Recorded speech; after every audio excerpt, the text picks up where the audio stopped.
Well, hi everyone. David McLeod here, your life mastery coach, author of the book, A Life to Die For. And I'm here today to do a live reading of my chapter from the Wellness Universe Guide to Complete Self-Care, 25 Tools to Achieve Anything. This is written, the main author is Anna Pereira, the founder of the Wellness Universe, and she put together an amazing team of something like 25 authors, including myself, and I got to be blessed to do chapter 22.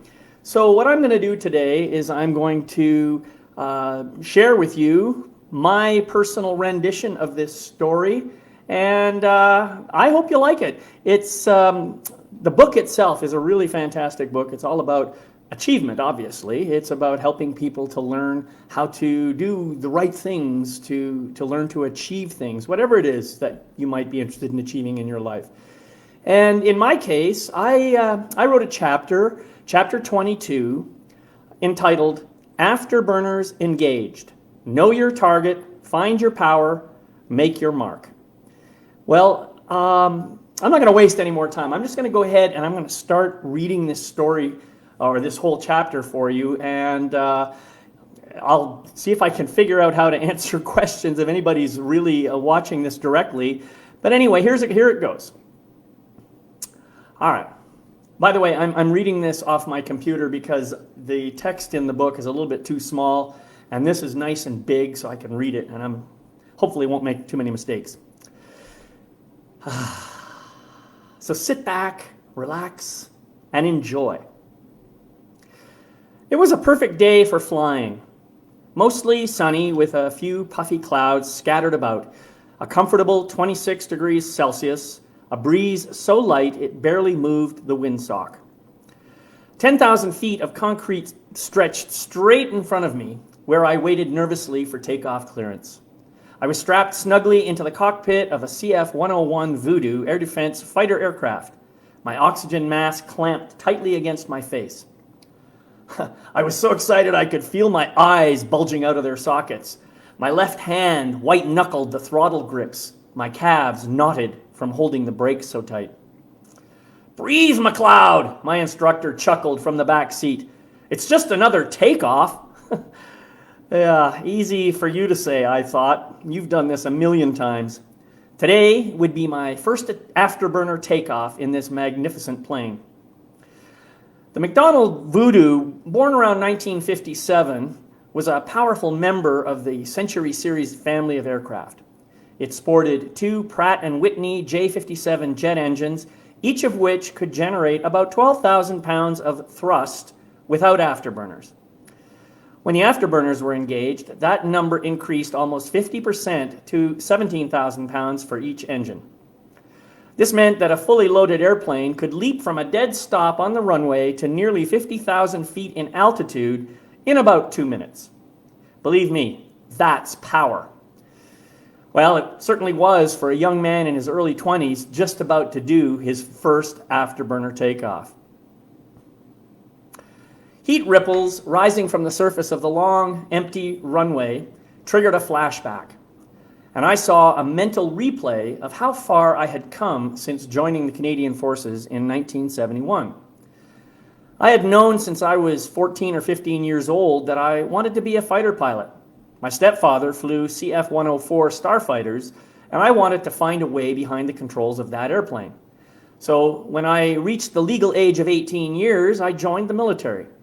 Of course, I was told by recruiters and others along the way that virtually everyone wanted to be a fighter pilot, but out of the 10,000 or so people who might apply at any given year, only one or two would ever make it that far.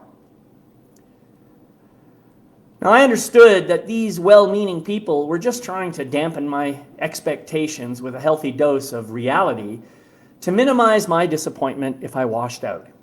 Instead, what I heard in their numbers and statistics and limits was that there would be one or two fighter cockpit seats available. And what I immediately thought was, awesome! One for me and one for someone else. It never occurred to me that I should back down just because the odds were against me. I kept my sights on the goal, and I kept asking the people in charge every step of the way, okay, what do I have to do next? This question became a mantra for me. As soon as I received an answer, I would do whatever I was told I had to do. Some of it was easy, and some of it was incredibly hard. But I didn't care. I was going to claim one of those 2 cockpit seats, whatever it took. It was just a matter of time and focus. And training, of course. Lots of training. Because pilots were required... Oh, I just lost my place. I'm sorry. There it is. Okay. I accidentally clicked on the wrong spot on my screen. There we go. Because pilots were required to have an undergraduate degree, I attended Royal Roads Military College, where I worked toward completing a Bachelor of Science. While I was exposed to military protocol during my college education, most of my practical military training took place during the summer months. First, I went through all the mandatory boot camp drills. Then I had to have a special aviation medical exam to ensure I was physically fit enough to serve as a pilot. After that, I had to go through a rudimentary but intense selection process just to determine if I had the appropriate aptitude for flying. Once I made it through that hurdle, I then had the opportunity to complete my basic flying training on a single-engine Beechcraft Musketeer airplane over 2 separate summer training sessions. After successfully completing that training and being blessed to advance to the next level, I graduated from college and began basic jet training on CT-114 Tudors. These are the same airplanes flown by the world-famous Snowbirds. It turned out that not only did I have the aptitude for flying, but I also had natural skills. Nevertheless, I never lost sight of my ultimate goal. I knew that if I was going to claim one of those fighter airplane assignments, I'd need to prove myself. I worked hard, studied to the point of reciting flying data in my sleep, and excelled at my chosen craft. When I reached the end of that intense training, which filtered out about 50% of the students who started, I did well enough to win the title of best overall pilot of my course. This was the ticket that earned me the right to move into advanced CF5 jet training in Cold Lake, Alberta.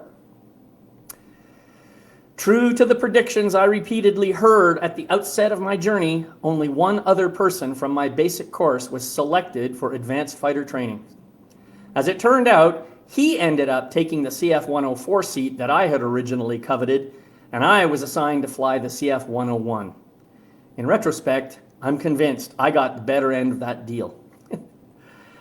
After all that training and after amassing nearly 500 hours of flying time, I arrived at this point on a sunny August 1977 day in Bagotville, Quebec. I was strapped into the cockpit of a high-performance fighter jet on the button of runway 29, itching for that ultimate moment. For the first 2 weeks of my voodoo training, all of my takeoffs were executed in what we called military power. That is, full engine power without afterburner. I remember that even my first military power takeoff was exhilarating. Yet in only 2 weeks, I had already grown accustomed to the flow of advancing the throttle, releasing the brakes, accelerating gently but quickly down the runway, rotating the nose, feeling the airplane lift off the ground, raising the landing gear, and zooming upward and enjoying the rush of making this beast conform to my every will. But taking off in military power was somewhat analogous to restraining a thoroughbred racehorse that just wants to stretch out and put its entire being into charging ahead of all the other horses. Today was going to be different. Today was the day that I'd be loosening the reins and giving my steed permission to bolt out of the starting gate at a full gallop. "For God's sake, McLeod, relax! You're hyperventilating!" My instructor jolted me back into the present moment. His voice was simultaneously commanding and reassuring, and not without humor. He was right. I was tense with anticipation. This would be a completely new experience, so I had no real idea what to expect. All the war stories from other pilots who preceded me provided an intellectual understanding of this event, but nothing could prepare me for what actually happened. I heard the familiar click in my headset, followed by the tower controller's voice. Bobcat 2-5, cleared for takeoff. Winds light out of the northwest. Have a good trip. I took a deep breath. Bobcat 2-5, Roger. I'm not sure if I said it or whispered it. I felt like a kid on the edge of a cliff contemplating a 100-foot jump into the water below. Another deep breath and a mental reminder that I had completed all the training and ticked all the boxes. I was ready for this. I started out pretty much in mental autopilot. I pushed the throttle smoothly forward and watched the instruments to verify the engines were spooling properly. Gauges and dials looked good, no warning lights, so I released the brakes. As I started rolling, I slid the throttles to the left to activate the burners. And that's when all hell broke loose. Boom! Boom! A Voodoo Afterburner is basically just a glorified fire hose that pumps massive amounts of JP4 jet fuel into the engine's hot exhaust stream at approximately 25 gallons per second. That fuel initially explodes, but then it just burns steadily and magnifies the push of the engines on the airframe. From the outside, it looks like a long, beautiful, yellow-orange flame projecting from the exhaust port. From the inside, it seems to turn the airplane into a mini rocket. In typical Voodoo fashion, the burners did not ignite simultaneously, and to my untrained body, it felt as if I had been slammed from behind by a huge Mack truck. Twice. First on the left side, which gave me the sensation that the plane was veering to the right, and then maybe half a second later on the right side, which made me think that we were veering to the left. In reality, of course, the plane was just continuing its normal trajectory down the runway, but it was accelerating so rapidly now that I didn't even have time to react. Before I could even think about it, I was airborne, and I just barely managed to raise the gear and flaps before exceeding the 250-knot speed limit. I kept pulling back on the control stick to get us climbing out, and before I had taken 2 or 3 breaths, I was already above 5,000 feet with the nose at about 80 degrees of pitch when I finally heard my instructor yelling from the back seat, "Burners, McLeod! Shut off the burners!" Oh yeah, those things, I thought. Whoops, I just lost my place again, I'm sorry. Where are we here? Oh boy. I have to be careful of my mouse here, I apologize. Oh yeah, here we are. So, burners, McLeod, shut off the burners. Oh yeah, those things, I thought. And I felt my left hand slide the throttles to the right. As I did that, everything seemed to go silent all around me, and it felt to me as if the airplane simply stopped in mid-flight. That was just a weird sensation I was experiencing. The engines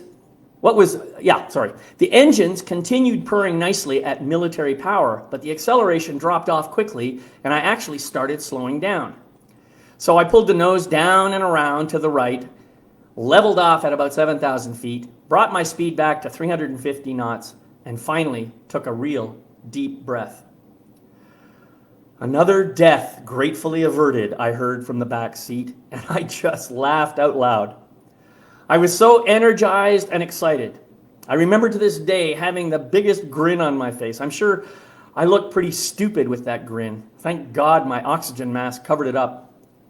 Wow, I thought. Now I'm a real fighter pilot. All right, so that's the story. Now let me talk a little bit about the tool that I brought in here. And I always like to start with a little bit of a thing called the sanity check. So in childhood, maybe you heard something like this from your parents or coaches or other members of your support circle. You can do whatever you want to do. Or perhaps as you grew up and did some personal growth work, you encountered teachers and leaders who said things like, if you can conceive it and believe it, then you can achieve it. These are inspiring, motivational bumper sticker aphorisms, but are they really true? Is it really the case that anyone can do anything? After all, how many people can become gold medal Olympic athletes? How many will hike up in the mountains, let alone climb Mount Everest? How many people will devote themselves to spirituality with such devotion that they actually become enlightened? These observations are not meant to dissuade you from your goal. They're merely a way of helping you to remain connected to reality. I believe that you truly can do whatever you choose to do, but there are some caveats to be taken into account. In my view, the first step you should take before choosing any achievement objective is a basic and dependable sanity check. This consists of gathering truthful and realistic responses to several powerful questions. 1. What physical, mental, emotional, and spiritual resources do I need to achieve my goal? For example, what physical attributes do I need? What skills must I possess? How much money will it cost? How much time will be involved? What external support will I need? 2, for any attribute, quality, characteristic, or skill that I do not already possess, can I learn from someone else or teach myself? Are there courses or training materials I can access that will accelerate my progress? 3, what is my level of commitment to obtaining all the resources I need to fulfill this mission? Am I willing to do whatever it takes to embark on this path? And 4, probably most importantly, is this objective in alignment with who I am and my purpose for being? These are not trivial questions. Your answers will help you to understand the level of complexity of the task you want to undertake, while at the same time revealing much about your own attitude and whether it is truly a realistic objective for you. There's another benefit to this sanity check. You will know at an early stage in your process whether you should proceed or not. And if the answer is no, then you can lovingly release it and open the space for something else that calls to you. If you complete the sanity check and feel holistically and enthusiastically aligned with your objective, this is a good sign that you are committed to doing whatever it takes to achieve it. It also means you are aware of your mental, physical, emotional, and spiritual requirements, and you either already have the skills you need or you know how to learn them. All right. So let's talk about knowing your target. Now is the time to become so intimate with your objective that you know and understand everything about it, inside out. 1, research. Spend as much time as you need, and this can amount to tens, hundreds, or even thousands of hours, seeking information about your objective wherever you can find it. The internet is a boundless treasure trove of articles, videos, references, and other resources that can contribute to your knowledge and understanding. There are countless online courses available that you can sign up for. Some of them are free, but the really good ones will probably cost you some money. You can join clubs or associations where other people with similar interests can provide even more guidance on your journey. Most people will gladly tell you which options to choose and which ones to avoid. They will also happily share any ideas that can facilitate your progress. 2, visualization. Find ways to put yourself into a mental state of being present in the midst of your mission. See yourself not only succeeding, but excelling. Allow yourself to feel the exhilarating emotions that come with achieving your goal and anchor those feelings into your body.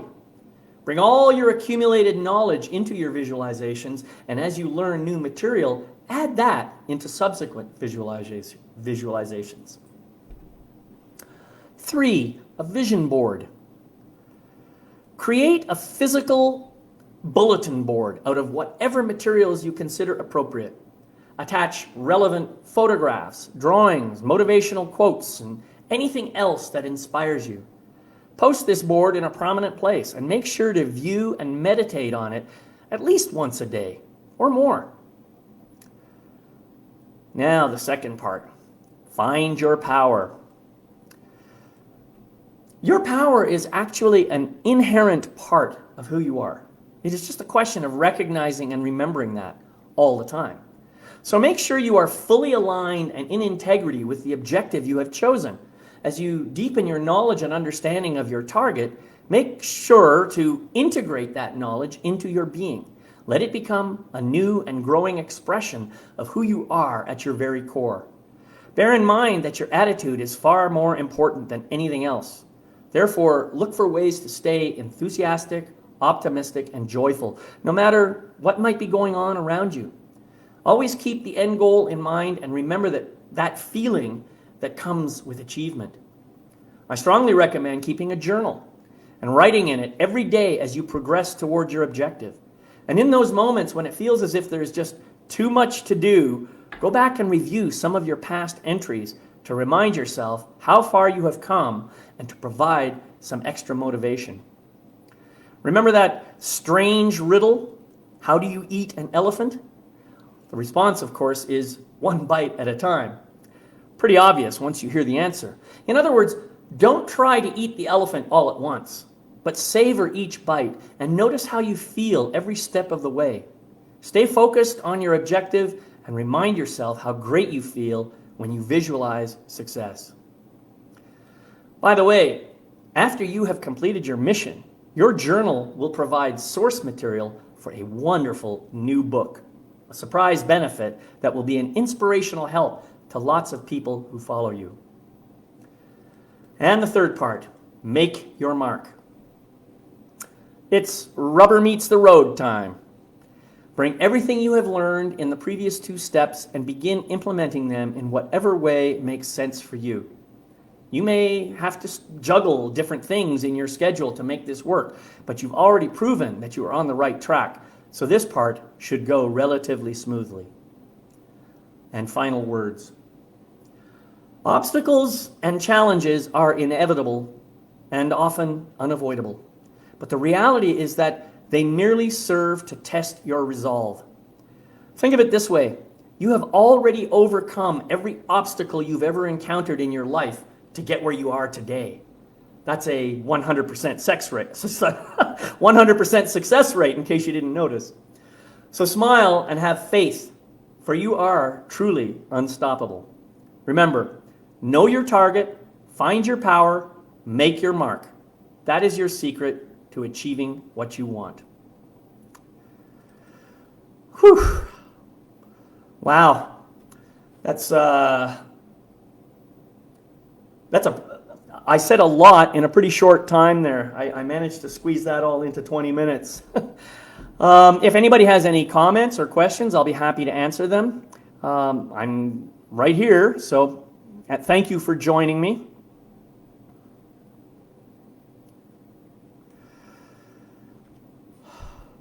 Well, what I would like to say is, one more time, I just want to remind you about this great book. Head over to Amazon. I'm sure you can find your way over there and do a search for the Wellness Universe Guide to Complete Self-Care, 25 Tools to Achieve Anything. And grab yourself a copy. I believe that we still have the Kindle version available for $1.99. So go ahead and grab a copy. I think it'll be well worth your time and energy to read this. And feel free to connect with me and share with me your perspective on the book and on my chapter. And if you have any questions, I'll be happy to answer them. Anyway, I want to thank you so much for joining me, and I hope that you all got something out of it. So I'm going to just say bye-bye for now, and I'll see you on the flip side.